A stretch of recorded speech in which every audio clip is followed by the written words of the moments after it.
Yeah, hello? Hi, is this Chris? Speaking. All right, well, let me do the official introduction. Ladies and gentlemen, we are very excited to welcome our first guest this evening. He is an original member of the group The Royal Guardsmen, and we are so excited to welcome Chris Nunley to the show. You're on the air with Terry and Tiffany. Welcome. It's great to be talking with you. I must say, Chris, this is definitely a Christmas gift to me because I grew up having every album, every 45, listened to every song.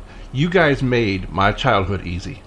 I guess I got to say I'm honored, and you got a pretty good collection there. There are some rarities in the Royal Guardsmen record milieu, I guess you'd call it. Well, you know, just as something for you, because I knew you probably appreciate this, so many people just think, as you used to be called, you didn't like it, the Snoopy Boys. You're not just the Snoopy Boys, and we played nothing but non-Snoopy songs before you came out, and there's many, many songs other than the Snoopy songs. You're right. We did a lot of other non-Snoopy material, but, you know, the fans still love us for the Snoopy stuff, so we've kind of embraced that side as well. But we were basically a garage band in Ocala, Florida, back in late 65, early 66, and then the Snoopy thing happened in, well, it was a week before Thanksgiving of 1966, and like 2 weeks later, the rest of the guys got out of high school. I was the oldest member of the band at 20 years old. The rest of the guys are in high school, so they had to wait for winter Christmas break so we could go on tour to support the record. Well, you know, it's weird because for some reason back in the 60s, I'm just a little younger than you, not much. I always thought you guys were British. Well, a lot of people thought that at first. The band was called the Postmen, P-O-S-M-E-N, because the founding member of the group, Bill Balo, the bass player, his father was a postal carrier. Ah. So to make a kind of a pun on postman, it was the Postmen. And then the group got a bunch of Vox equipment because everybody wanted to be like the Beatles and have Vox equipment. So the name of one of the amplifiers was the Vox Royal Guardsmen. So that's where the name came from. And I heard you actually, or one of you, I don't know which one it was, tore that label off and slapped it on the bass drum. That was the drummer, John Burdett. Because you're not official unless it's on the bass drum. It's got to be on the bass drum. So let me ask you, because I know that the Postmen, which then became the Royal Guardsmen, you guys really kind of started out as a cover band before being a cover band was a thing, right? Right. We were just a local band. We were playing the Beatles and the Rolling Stones and the Animals and the Kinks and all the stuff that was popular, back in those days. Right. And let me ask you, because I know you've probably told this story a million times, but how did the whole thing with Snoopy versus the Red Baron start? Because I've read a lot of different versions of the story, and all of them are very interesting, but I want to give you a chance to let the listeners know how it really happened. Well, I was surprised to hear that the first rendition of the song didn't say Snoopy, and then you wound up changing that to be Snoopy. So just tell us the whole thing there. Well, it started out as kind of a lark. We were setting up our equipment in a hall in Tampa called Curtis Hickson Hall for a Shower Stars show put on by a local radio station down in Tampa. And this guy came walking in while we were setting our equipment up in the afternoon, and he had a 8.5 by 11 legal pad and said, hey, listen, a friend of mine and I have put together a song about the cartoon dog sitting on his doghouse and saying, "Curse your Red Baron." And we think, this has a possibility of being a hit. and took a look at the legal pad and said, Snoopy this, Snoopy that. Yeah, okay, whatever. And kind of put it on the back burner. And then he said, well, put together a simple treatment, 3 or 4 chord changes, and military feel on the snare drum. And I'll come up to Ocala next week, take a listen to what you've done. And he was shopping it around to a bunch of other bands as well. So he came up to Ocala. We had just kind of, at the last minute, thrown something together. It's kind of a hokey, tick, tick, tick, tick, tick, tick, tick, and we said, we'll play this for him. He won't like it. He'll leave us alone. So we played Snoopy versus the Red Baron, as it was, by the lyrics that they had. And he said, play that again. And he stood right over by the PA speaker as we were playing it, had his head right down in the speaker listening to it. And he said, I think this has got kind of a little certain something. Let's go to a studio that I know in Tampa next week, and we'll put this on tape. So we went. It was like a 2-track demo studio where they did ad jingles for radio and, church singing group type recording. It wasn't a big fancy schmancy studio by any stretch of the imagination. And we cut the tune, and he took it to New York City because he was an independent producer, and he shopped it around to several labels. Mm-hmm. And Laurie Records said, all right, let's put it out. And Laurie, of course, had Beyond the Belmonts and the Chiffons with He's So Fine, and gosh, there were a bunch of I don't know, not top acts, but a well-known label on Laurie Records. And like 2 weeks later, it was released. Was being played on radio stations literally all over the country. And we just sat there with our jaws hanging down and said, goodness. Well, according to my God wrong. Right. According to my notes here, I guess there was some kind of a situation to where you guys hadn't gotten permission from Charles Schultz yet, and you had actually released a song that was kind of thinly disguised, and it was called Squeaky versus the Black Knight. Is that right? Right. Squeaky and the Black Knight was kind of a fallback position in case the Schultz thing didn't go through. Ah, okay. But they did. But he's United Feature Syndicate or something like that. Mm-hmm. Schultz was licensed too, and they struck some kind of a deal so that it could be put out as Snoopy versus the Red Baron, because nobody knew who Squeaky was. Nobody knew who the Black Knight was. It was destined for failure. But luckily, the Schultz thing came through, and the song was released as it was.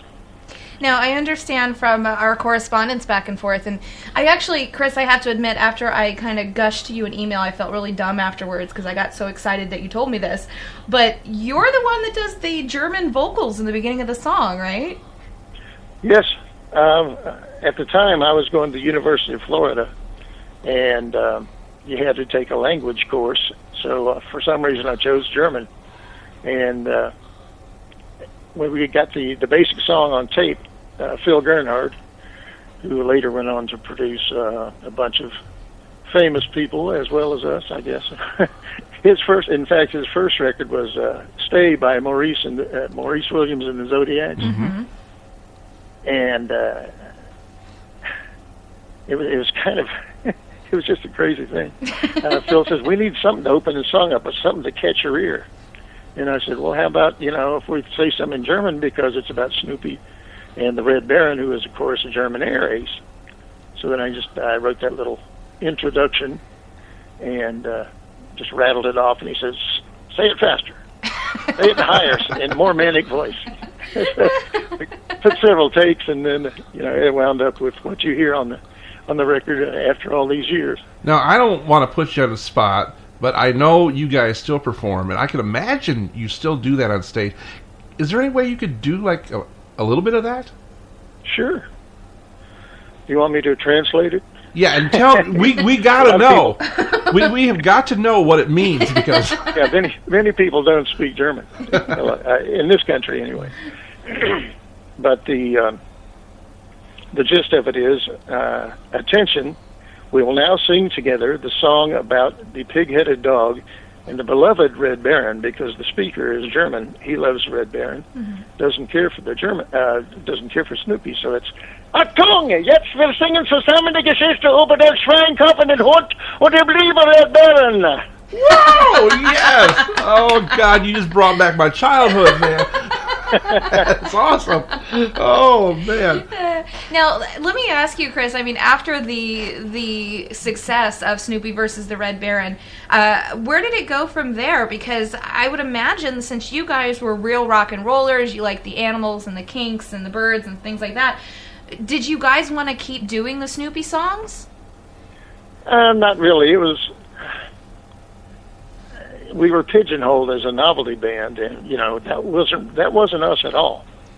But it got people to buy tickets and come see the show. So we'd do a bunch of cover tunes and some of our album original stuff, and then we'd always end the show with Snoopy because you want to save the big gun to last. So we played it. It was the reason we were where we were. Right. Well, it was great that you got permission from Charles Schulz. I understand that you had done a version of Charlie Brown, which has nothing to do with the Peanuts. It was an old Coaster song or something like that, and you got written and asked you to stop doing that.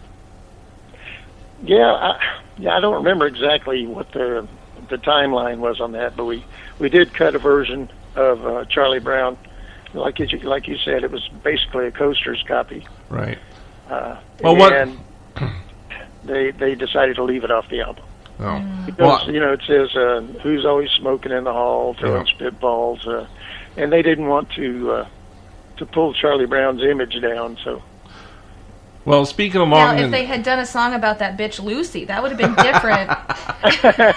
Well, from what I've read, Charles Schulz actually kind of embodied his own persona in Charlie Brown. Yeah, for sure. Yeah. Despite all of his success, Charles Schulz's success, he still felt like the little loser kid down inside, I guess. I must say, speaking of cartoon terms, your version of the Jolly Green Giant was much better than Pat Boone's. So every time you did something like that, wanting to be serious, were you thinking to yourself, oh, here we go again, it's another novelty song? Yeah, well, that's it. They wanted more Snoopy. They wanted a Snoopy follow-up, which is Return of the Red Baron, and then we did Snoopy's Christmas, which at the time I wasn't too fond of, but really it's my favorite Snoopy song now, because it comes back every year, and it's the message of it is, let's stop the fighting. It's like that, some people say it's just a made-up story about the Germans and the English stopping fighting on Christmas in 1914 and playing soccer between the trenches and stuff like that. It's kind of the same spirit, here's a toast to you, we'll go our separate ways, and we'll meet again in the air. But for tonight, it's all peace and love.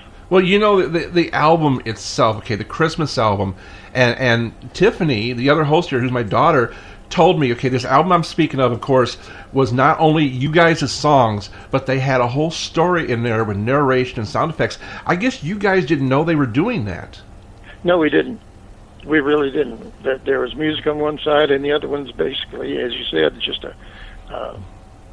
like a Walter Winchell. Evenings, ladies and gentlemen, all the ships at sea, blah blah blah. Well, what do you think of it? Because to me, it really is what made me love old-time radio. I got into old-time radio after that, and I just thought it was great. But did you guys, unbeknownst to the fact you didn't know about it, what did you think of it? I thought it was cool. It took us completely by surprise, because we thought we were putting out an album, with the Christmas stuff and some other songs on there, and as you said, one whole side was nothing but a narrative with sound effects, and they were good sound effects too. Yeah. Well, as you said, the Snoopy song never dies, and I say recently, I have no comprehension of time. I'm from the 60s, okay? Not too long ago, you guys did another version during the Iraq War, and it was Snoopy versus Osama. Right, that was written by our drummer John and Barry Winslow, the lead vocal on Baby Let's Wait and all the Snoopy songs. I think you guys need to be doing a new one, and this time Snoopy can fight North Korea.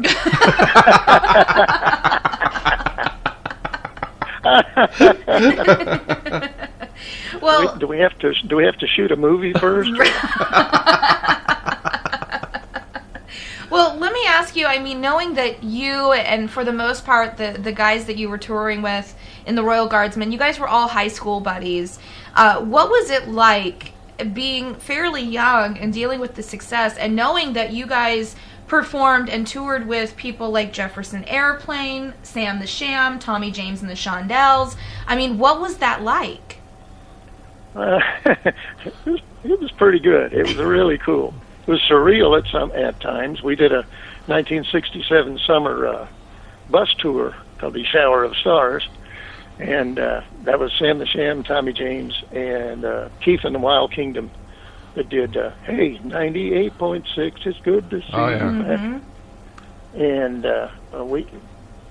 it was like 30 cities in 32 days or something like that, mostly the Midwest.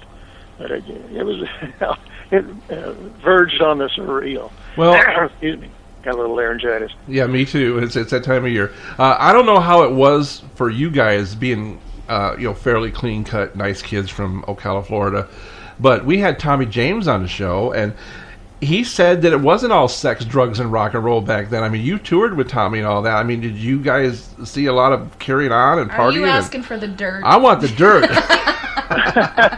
I may have to plead the fifth on that. Okay. No, we, in fact, on that bus tour, the day I turned 21, we were playing in Knoxville, Tennessee, and I bought my first legal beer, and I was kind of disappointed because they did not check me for ID. Oh, wow. Slap in the face. It was anticlimactic. Now, I know you guys, okay, maybe that's one of the reasons why I thought you were British, is you wound up with the long hair, and I know you had a problem in high school because they made you cut your hair, and then you did cut your hair, and you sent the hair into the school by mail, and you guys got caught and suspended. Well, that wasn't all of us. I was already out of high school and was going to University of Florida. Okay. And Bill Balo, our bass player, was going to Central Florida Community College. He had already graduated too, but the other four guys were still in high school. And the very first publicity picture we had was all of us standing by an old wagon, like a buckboard type wagon. And that picture was shot at Silver Springs. Actually, it was a place called Six Gun Territory, which was an old West town, and all the big stars of the Westerns on TV in those days would come through Little Joe and Hoss Cartwright from Bonanza, and they'd be there for weeks signing autographs. I don't know what standing up by a buckboard wagon had to do with being Royal Guardsmen, but that's where they posed us. So if you look carefully at that picture, if you have access to it, you can see some of the guys are wearing wigs. It's pretty obvious. Now, everybody back in the day got to do some really cool TV, and there were so many cool shows on, your Shindig and your Hullabaloo, and great people like Mike Douglas. You guys did like the Mike Douglas show, didn't you? And Joey Bishop? Yes, we did the Cousin Brucey show in New York. We did Mike Douglas, which came out of, excuse me, you can edit that stuff out, right? Sure. Oh, yeah, sure. Mike Douglas, you can find that on YouTube. We are doing Snoopy versus Red Baron and Snoopy's Christmas, and it's just a dubbed music track, but the vocals on it are live. And then I understand that you also had the joy of being on the show with Ricardo Montalban as co-host. Yes, that's true. God, that was way before he got teamed up with Hervé Vilches. Yeah, I think it was even before the fine Corinthian leather. Yes. Well, let me ask you kind of about, kind of when you guys separated for the first time, because I know you guys basically were together all the way through the late 60s, but then everybody kind of went their separate ways, and there's actually been 2 Royal Guardsmen reunions, right? Yes.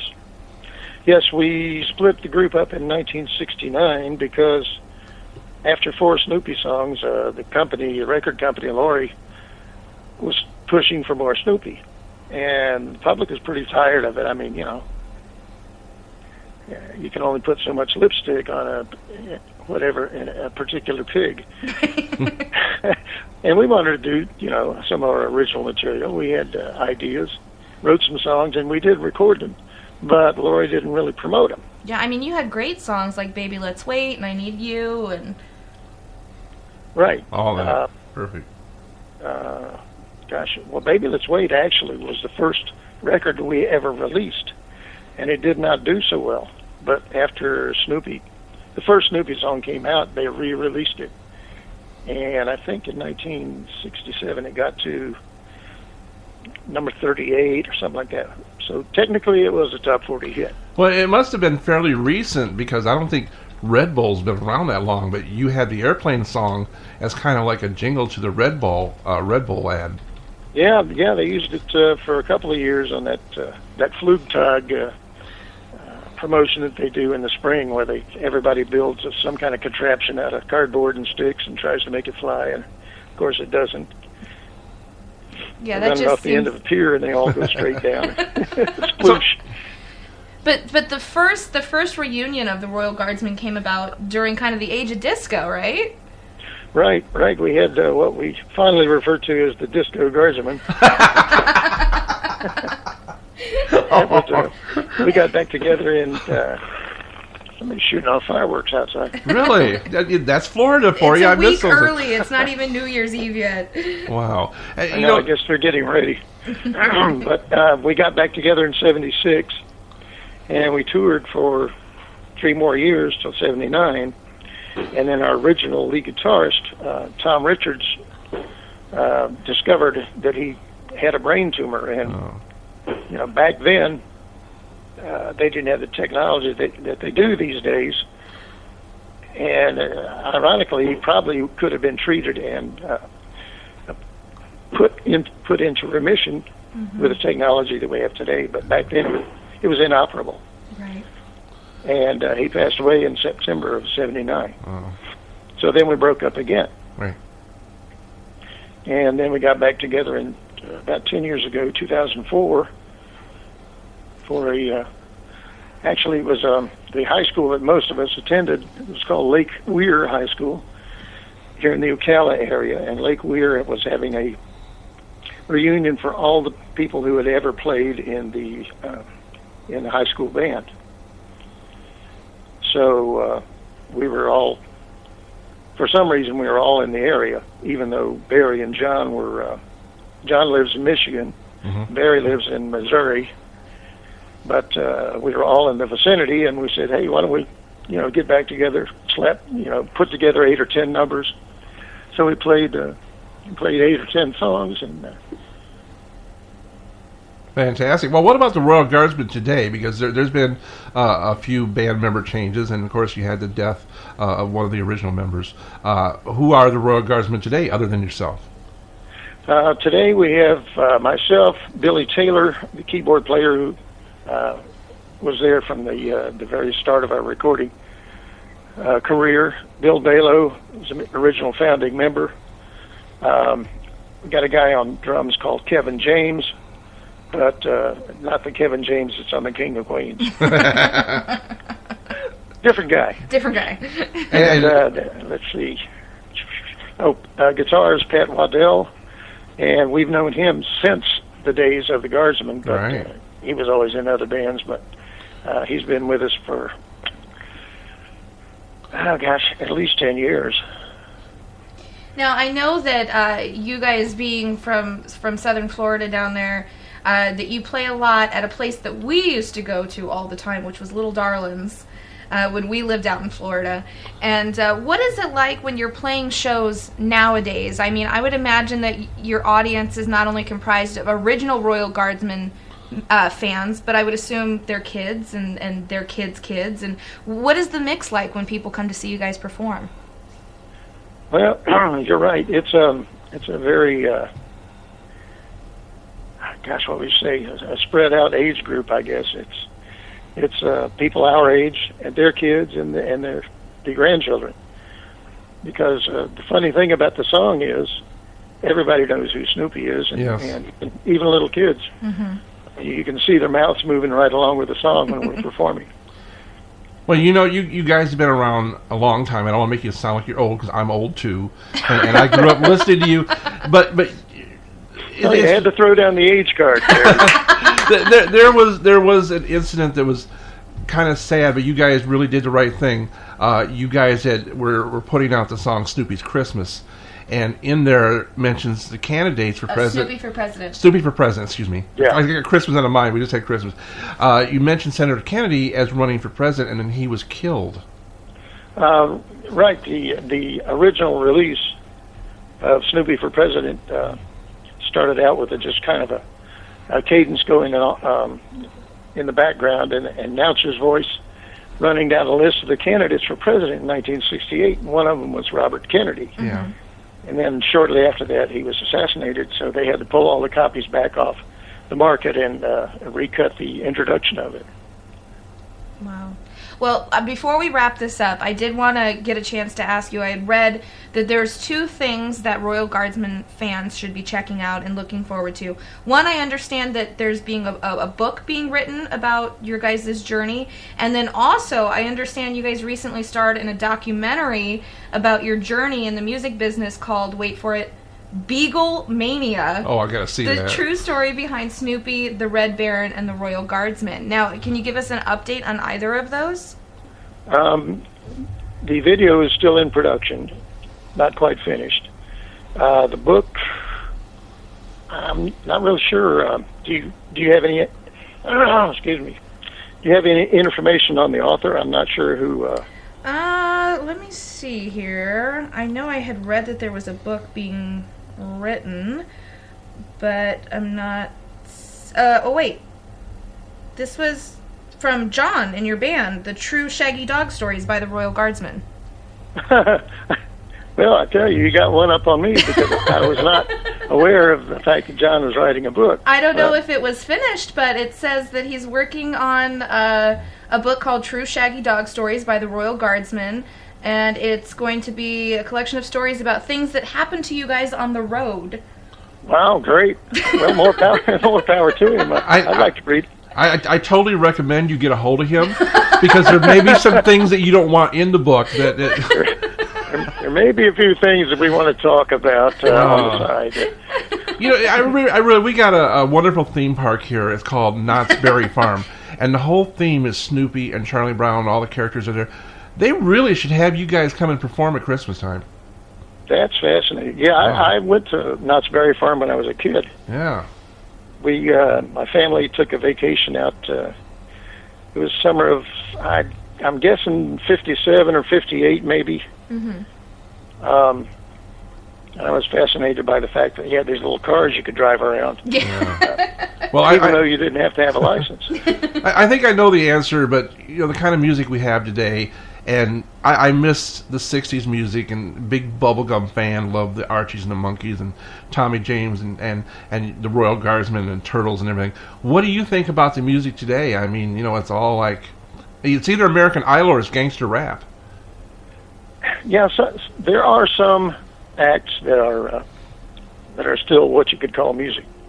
And, well, for example, I mean, Taylor Swift is a multi-talented person, sings great, she writes extremely well. Just for one example, there's a lot of stuff that I don't care for, but that's me.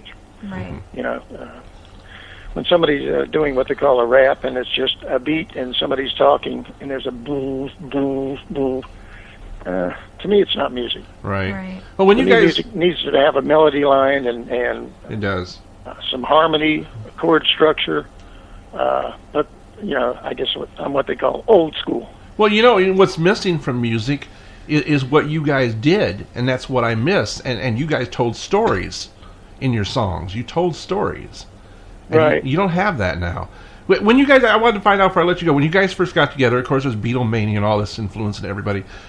What did you have an envision of a group that you wanted to sound like, or do you really feel you did your own thing?